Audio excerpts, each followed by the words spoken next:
Você acredita em viagem no tempo? Seja bem-vindo então ao momento do espaço-tempo certo. A teoria da relatividade foi uma revolução intelectual de extrema significância que foi capaz de transformar o modo como pensamos sobre o universo. É uma teoria que trata não apenas do espaço curvo, mas também do tempo curvo ou deformado. Em 1905, Einstein percebeu que o espaço e o tempo estavam intimamente ligados entre si. A gente pode descrever a localização de um evento com 4 números, sendo que 3 deles descrevem a posição do evento. Em uma escala mais ampla, poderiam ser a latitude, longitude e a distância do centro da galáxia. O 4º número representa o momento do evento. Assim, é possível pensar em espaço e tempo juntos como uma entidade quadridimensional chamada espaço-tempo. Cada ponto do espaço-tempo é rotulado com 4 números, que especificam sua posição no espaço e no tempo.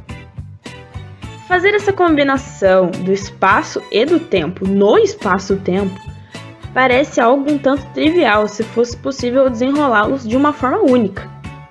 Ainda em 1905, Einstein mostrou que o tempo e a posição em que a pessoa acredita em que o evento estivesse ocorrendo estava relacionado diretamente com a forma com que ela mesma se movia.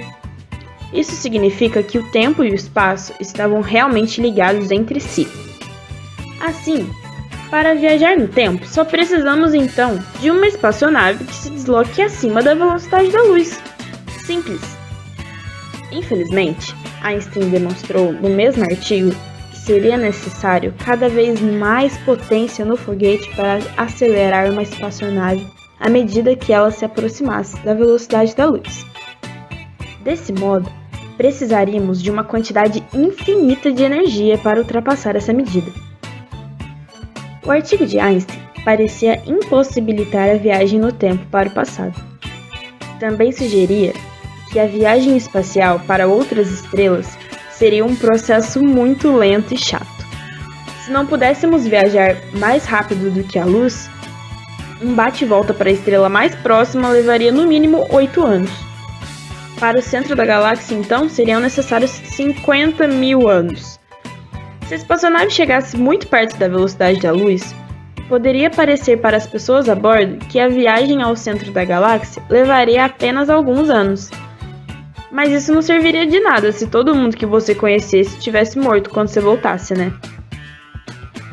Em seu artigo de 1915, Einstein mostrou que os efeitos da gravidade podiam ser descritos com o pressuposto de que o espaço e tempo era dobrado ou distorcido pela matéria e energia que tinha nele mesmo. A quantidade de deformação ao nosso redor imediato é muito fraca, devido ao fato de que todos os campos gravitacionais do sistema solar também são fracos. No entanto, sabemos que existe a possibilidade de campos muito fortes ocorrerem em situações específicas, como no Big Bang ou em buracos negros. Será então que o espaço e o tempo podem ser realmente deformados o suficiente para atender à necessidade da ficção científica por coisas como viagens no tempo ou buracos de minhoca?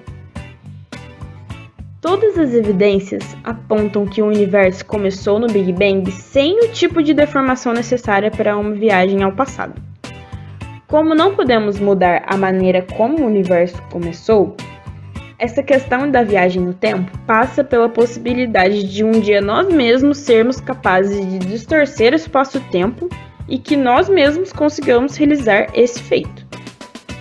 A ideia de buracos de minhoca entre regiões diferentes do espaço-tempo não foi invenção de escritores de filmes.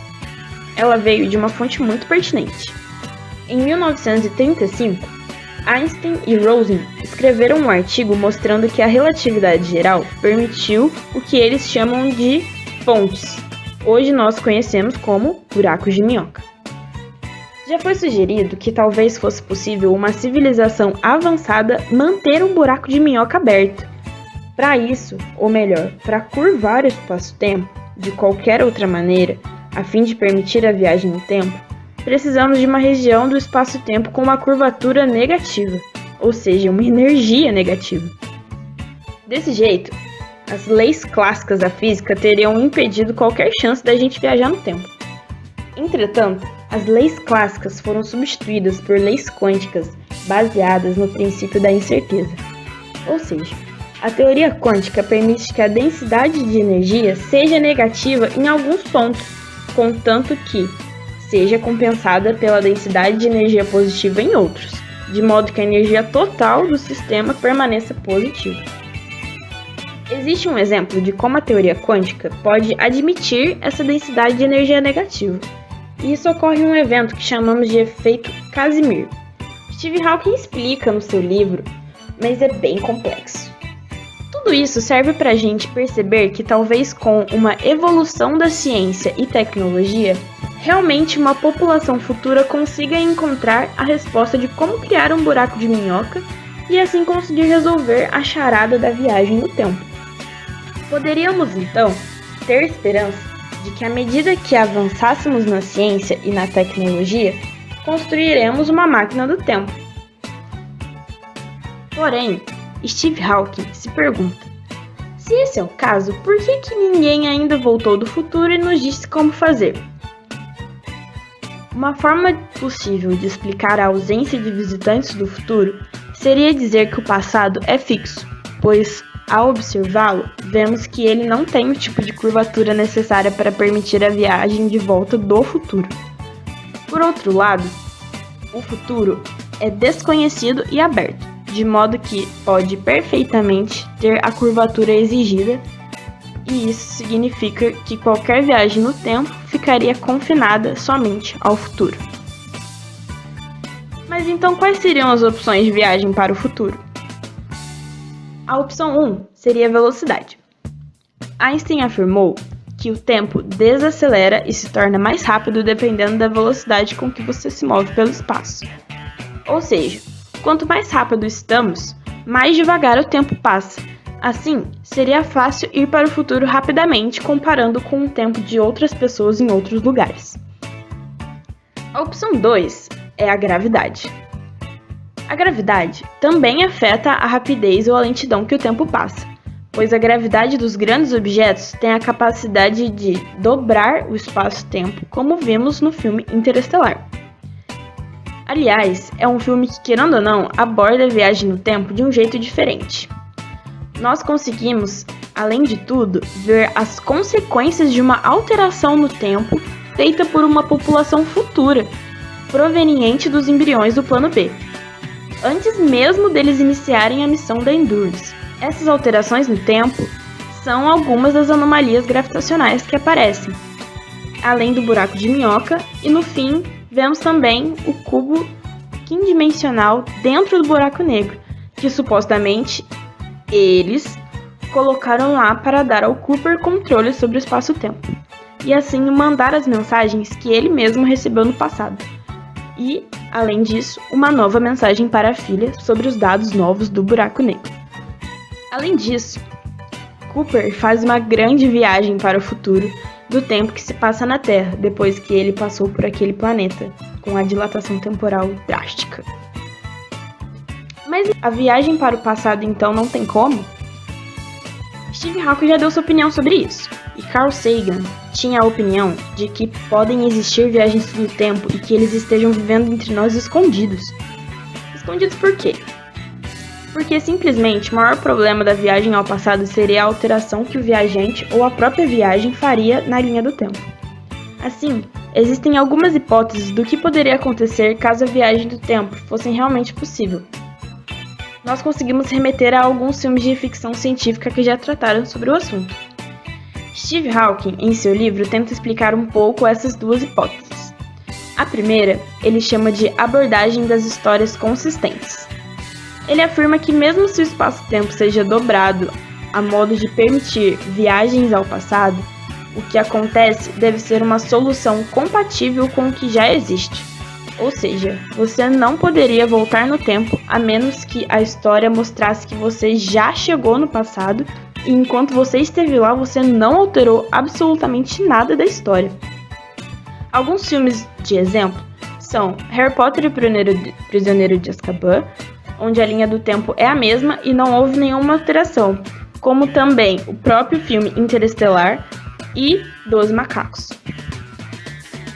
Outra hipótese para resolver os paradoxos da viagem no tempo pode ser chamada de hipótese das histórias alternativas, de acordo com as ideias.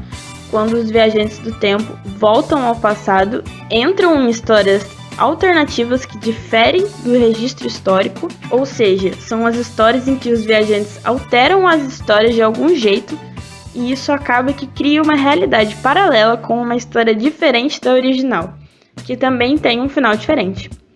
Mas isso não quer dizer que a história que foi mudada anula a história original, mas sim que foi criada uma realidade paralela para que ambas as histórias possam ser possíveis.